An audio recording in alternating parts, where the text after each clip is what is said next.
Hey, look, hey, look, you can do it, you can do it better, hey. Time will tell what changed, feeling with you whatever way, but you can do it better, hey. If you're okay, then I'm okay with you to fight the day by day, but you can do it better, hey. They'll try, but don't let them wipe the smile up off your face, cause you can do it better. Life is what you do it. You can do it better, hey. I'm always talking about the silent story or the theme. So this other girl down the street, she becomes the first cousin, right? So the first cousin had need. You had to be pushed aside. Yeah. Right? Yeah. And so, actually, you know what? It's a little bit different. The first cousin has the one that has a need, you get pushed aside.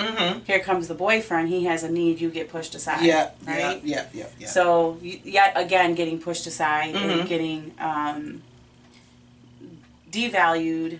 Your feelings are devalued. And again, who did you talk to about it? What did you do with the emotion? I played a whole bunch of 98.7. Every sad song. Every sad song. Whitney Houston. I was sharing it with my daughter the other day. This Whitney Houston. All at once. Yeah. I drifted. Boo ballin'. Yes, yes. There goes the Burger King Barbie. There goes the boyfriend. You know, in my line of work as a therapist, right? Everybody has their own theory, right? Yeah. I mean, I'm a Freud girl all the way through. I really believe that a lot of things that happen develop us, but the things that have happened early on, early childhood, really develops a lot of how we respond, and we will carry a story out. Yeah. Some people will carry it out for a lifetime if nobody comes along and interrupts the noise, right? That's right, yeah. And so that's part of my desire with Real Talk, Real People, is to interrupt, to create that noise, you know, that conversation. But in that particular type of theory, in a psychoanalytic theory, it's said that, you ever like have a friend that says like, you know, why do I keep dating the same type of guy? Yeah. Why do I keep getting the same crappy jobs? Why do I keep making this decision over and over? Like, I want to lose weight. Why do I keep eating that food? Like, we're always asking ourselves why. And so there's this idea that, you know, you have a friend that says this time will be different, right? I'm going to go into this job. I'm not going to be late. I'm always going to be on time. You know, this relationship is going to be different. I know what I did wrong with this prior relationship. Yes. But the theory tells us that it's not that. It's not that we're trying to make it better than the last experience. We are trying to resolve the original experience. Oh, wow. Okay, I see that. So every time you're in this pattern, right? So 13, you're talking about this experience, right? As silly as it may sound to some people, you're trying to resolve the original experience that took place at 8 years old with a Barbie. Yeah. And it's not about the Barbie. It was about being devalued in your emotions. Ah, come on. Yeah, I see that. You know what I'm saying? Yeah. And like a lot of people will say, well, you know, you're a kid. You ain't got feelings. You ain't got nerves. You ain't got situations. And was told that. Right? Yeah. But a little person has all these big emotions. Right? And they're all in there. And I by no means, I don't want, like, audience, please. I am not saying... I don't, you know, sometimes you got to use the rod, all right? Now I'm going to leave it at that. Yeah. So it's not about spoil. Right. Acknowledging a child's feelings. You cannot spoil a child in acknowledging their feelings. That's right. You cannot spoil a child in love and affection. That's right. And acceptance and regard and conversation. A child cannot be spoiled in that. That's right. So I think that sometimes people get that all twisted up. So here's that experience, right? How would, you know, so now here you are, you're married, right? Yep. And how many children? 4. You got 4 children.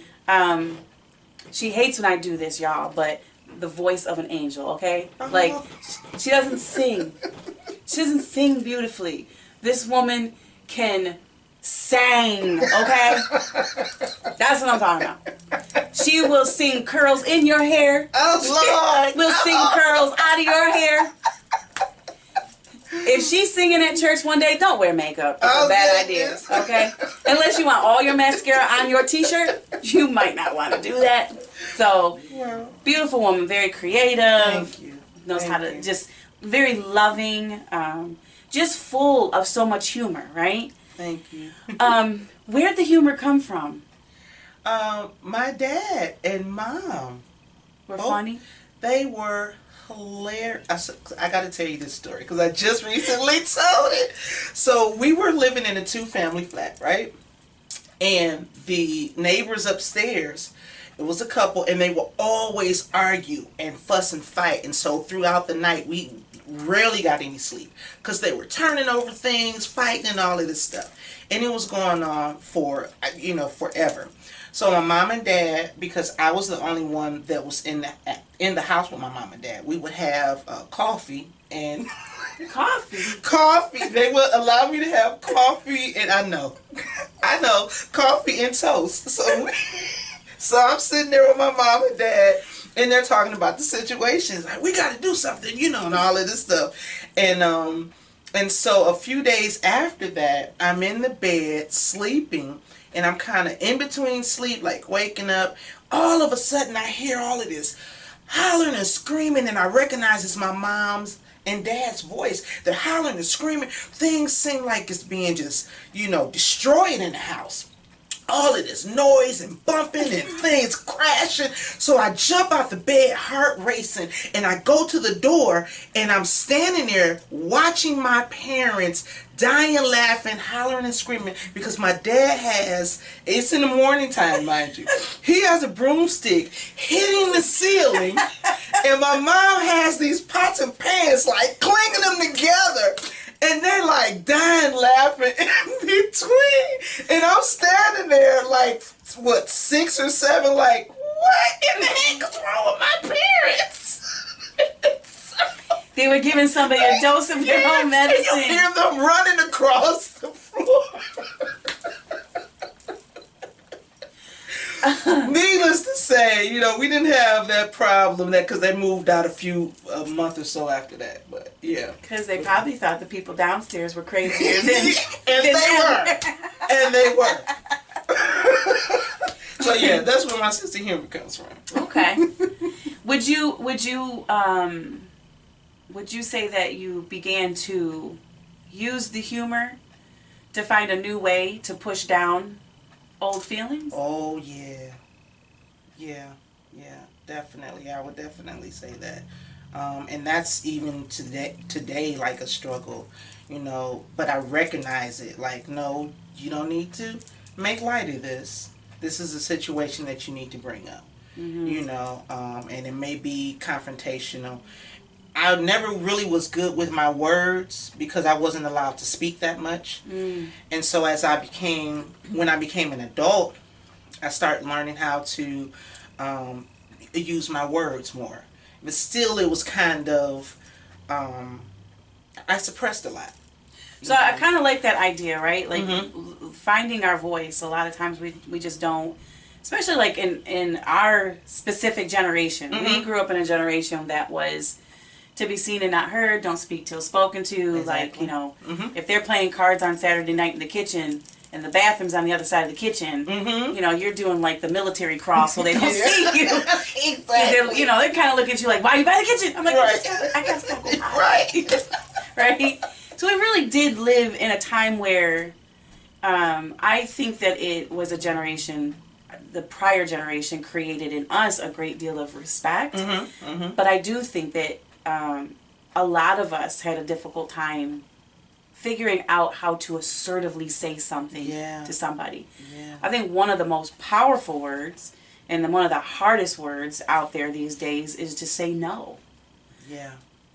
And so in that, I guess I'm just kind of wondering, like, what...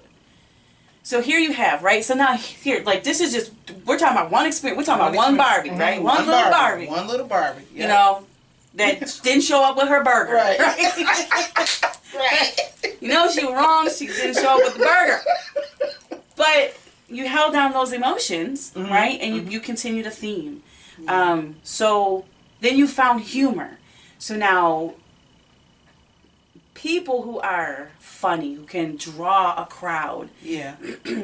they are probably some of the most, what's the word I'm looking for? Like masters of wearing a mask. Yes. Right? Yes. And someone on the outside never sees it because many of us are looking for humor to lighten up what we're going through. Exactly. Then we find your humor. Right. Right? And then we feel better. Yeah. But you still are heavy laden, heavy burdened. Yes. You you preaching now. I don't know if that was your intent. Well, right. Yeah. So I guess what I'm curious about is two things. One, how would it serve its purpose? And two, when did you begin to see it as a problem? The humor? Yeah.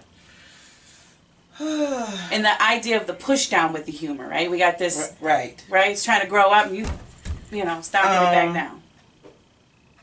Marriage. Yeah. Marriage. When I should have been saying something about certain things. Time will tell what changed. Feeling with you whatever way, but you can do it. You can do it better, ayy. If you're okay, then I'm okay with you to fight the day by day, but you can do it. You can do it better, ayy. They'll try, but don't let